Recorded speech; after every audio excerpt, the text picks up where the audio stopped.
La Coupe d'Afrique des Nations s'apprête à écrire une nouvelle page de son histoire en terre ivoirienne à l'occasion de sa 34e édition. Pour cette édition de la CAN, 6 stades ont été retenus à travers 5 villes différentes. Objet de plusieurs polémiques depuis son inauguration en octobre 2020 à cause du drainage défectueux du terrain et des problèmes récurrents de pelouse. Le stade olympique Alassane Ouattara et Bimpe devrait notamment accueillir le match d'ouverture de la finale. Outre cette installation de 60 000 places située au nord d'Abidjan, 5 autres enceintes sont prévues pour abriter les 52 matchs de la compétition. Il s'agit du stade Félix Houphouët-Boigny Abidjan, du stade Laurent Pokou San Pedro, du stade Charles Konan Banny Yamoussoukro, du stade de la Paix Bouaké et du stade Amadou Gon Coulibaly Korogo. La CAN ivoirienne est la première dans l'histoire à ne voir aucune équipe faire ses débuts dans la compétition depuis 2015. Cette 34e édition de la grand-messe du football continental se révèle être celle des habitués. De quoi promettre d'âpres confrontations entre les différentes équipes.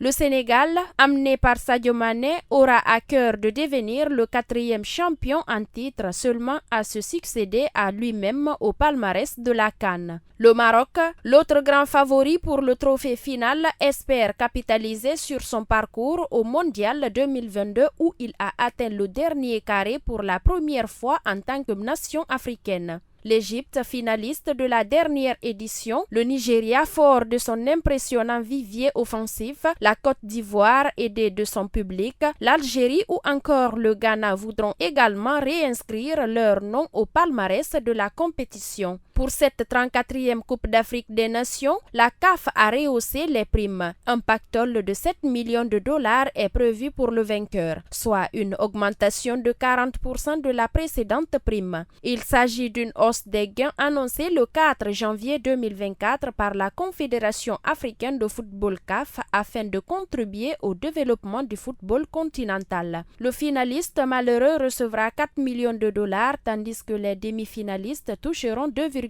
millions de dollars chacun. Quant aux équipes éliminées en quart de finale, elles toucheront individuellement 1,3 million de dollars. Pour la deuxième fois après l'édition 2021 au Cameroun, la VAR arbitrage par assistance vidéo sera disponible pour aider les arbitres à juger certaines situations de jeu potentiellement litigieuses telles que le hors-jeu, les fautes dans la surface de réparation, les actes d'anti-jeu entre autres. Reste à éviter les différentes polémiques dont le ralentissement du jeu ou encore les contestations qui accompagnent généralement l'usage de cette technologie à travers le monde. Ceci est un article de VOA.